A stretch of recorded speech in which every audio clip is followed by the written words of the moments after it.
Welcome to ನೆಂಪಾಕ channel. ಇವತ್ತು ನಮ್ಮ ಈ ಚಾನಲ್ ನಾವು ಹಬ್ಬದ ನೈವೇದ್ಯಕ್ಕೆ ಬೇಕಾಗಿದ್ದಂಥ ಪಂಚಾಮೃತನ ಹೇಗೆ ಮಾಡೋದು ಅಂತ ನೋಡೋಣ. ಈಗಾಗಲೇ ತೋರಿಸ್ದಾಗೆ ನಾವು ಈ ಎಲ್ಲ ಇಂಗ್ರೀಡಿಯೆಂಟ್ನ ಆ್ಯಡ್ ಮಾಡ್ತಾ ಇದ್ದೀವಿ. ಅದೇನೆಂದರೆ ಬಾದಾಮಿ, ಗೋಡಂಬಿ, ಕಲ್ಲು ಸಕ್ಕರೆ, ಒಣದ್ರಾಕ್ಷಿ, ಪುಟ್ಟ ಬಾಳೆಹಣ್ಣು ಇದನ್ನೆಲ್ಲ ಸಣ್ಣಕ್ಕೆ ಹೆಚ್ಕೊಂಡು ಪುಡಿ ಮಾಡಿಕೊಂಡು ನಾವು ಯೂಸ್ ಮಾಡ್ತಾ ಇದ್ವಿ. ಹಾಲನ್ನ ಕೂಡ ನಾವು ನಂದಿನಿ ಹಾಲನ್ನೇ ತಂದು ಅದನ್ನು ಕಾಯಿಸ್ಕೊಂಡು ಚೆನ್ನಾಗಿ ಕಾಯಿಸಿ ಚೆನ್ನಾಗಿ ಆರಿರಬೇಕು. ಗಮನದಲ್ಲಿ ಇಟ್ಕೋಬೇಕಾಗಿರೋ ಅಂಶ ಏನಂದರೆ ಅದು ತಣ್ಣಗಾದ ಮೇಲೇ ನಾವು ಮೊಸರನ್ನ ಆ್ಯಡ್ ಮಾಡಬೇಕು. ಇಲ್ಲಿ ನಾವು ನಂದಿನಿ ಮೊಸರನ್ನೇ ಆ್ಯಡ್ ಮಾಡ್ತಾ ಇದ್ದೀವಿ. ಈಗಲೂ ಹೇಳ್ತಾ ಇದ್ದೀನಿ, ಹಾಲು ಬಂದು ಎಷ್ಟು ತಣ್ಣಗಿರುತ್ತೋ ಅಷ್ಟು ಒಳ್ಳೆಯದು. ನಾವು ಮತ್ತು ಸ್ವಲ್ಪ ಬಿಸಿ ಇದ್ದಾಗಲೂ ಕೂಡ ಆ್ಯಡ್ ಮಾಡಬಾರ್ದು. ಚೆನ್ನಾಗಿ ಕಾದು ಕೂಲ್ ಡೌನ್ ಆದಮೇಲೆ ನೀವು ನಂದಿನಿ ಮೊಸರನ್ನೇ ಆ್ಯಡ್ ಮಾಡಿ ಅದಾದಮೇಲೆ ಈ ಇಂಗ್ರೀಡಿಯೆಂಟ್ಸ್ ಏನಿದೆ ಅಲ್ಲ ಅದೆಲ್ಲ ಸೇರಿಸ್ಕೊಳ್ಳಿ.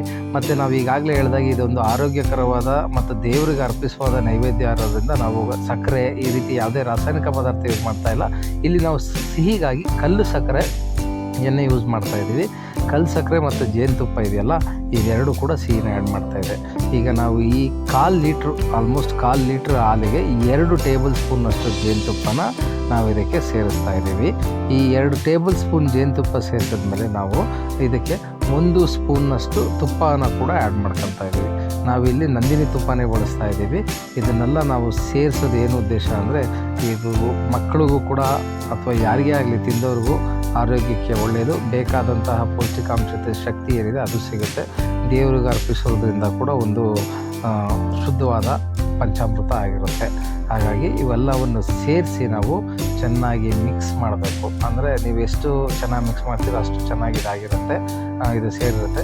ಮಿಕ್ಸ್ ಮಾಡಿ ದೇವರು ನೈವೇದ್ಯ ಇಟ್ಟಾಗಲೇ ಇದು ಆಲ್ಮೋಸ್ಟ್ ಅಲ್ಲಿ ಗಟ್ಟಿಗಿರುತ್ತೆ. ಸೇವಿಸ್ಲಿಕ್ಕೂ ಈಗ ದೇವಸ್ಥಾನದಲ್ಲೆಲ್ಲ ಸಿಗುತ್ತಲ್ಲ ಆ ರೀತಿ ಅಥವಾ ಅದಕ್ಕಿಂತ ಚೆನ್ನಾಗಿರೋ ಪಂಚಾಮೃತವಾಗಿ ಇದು ರೆಡಿಯಾಗಿರುತ್ತೆ. ಸೊ ಈ ರೀತಿ ಮಿಕ್ಸ್ ಮಾಡಿದ್ಮೇಲೆ ನಾವು ಇದನ್ನು ನೀವು ದೇವ್ರ ನೈವೇದ್ಯಕ್ಕೆ ಇಡ್ಬೋದು ಅಥವಾ ಫ್ರಿಜ್ಜಲ್ಲಿ ಇಟ್ಟು ಕೂಡ ಆವಾಗ ತಿನ್ಬೋದು. ರುಚಿನೂ ಚೆನ್ನಾಗಿರುತ್ತೆ. ಮತ್ತು ಸ್ವಲ್ಪ ಇಟ್ಟು ತಿನ್ನೋದ್ರಿಂದ ಎಲ್ಲ ಇಂಗ್ರೀಡಿಯೆಂಟು ಸ್ಮೂತಾಗಿ ಬಾಯಿಗೆ ಸಿಗೋ ಹಾಗೆ ಟೇಸ್ಟಿಯಾಗಿ ಇರುತ್ತೆ.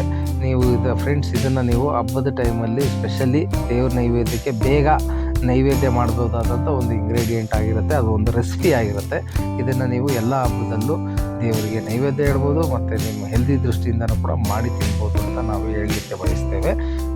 ನಾವು ಇಲ್ಲಿ ತೋರಿಸ್ತಾ ಹಾಗೆ ನೋಡಿ ಈ ಎಲ್ಲ ಇಂಗ್ರೀಡಿಯೆಂಟು ಉತ್ತಮವಾಗೇ ಇರುತ್ತೆ. Thank you for watching. Happy cooking ಅಂತ ಹೇಳ್ತಾ ನಾವು ಇವತ್ತಿನ ಈ ವಿಡಿಯೋನ ಮುಗಿಸ್ತಾ ಇದ್ದೀವಿ. Thank you so much.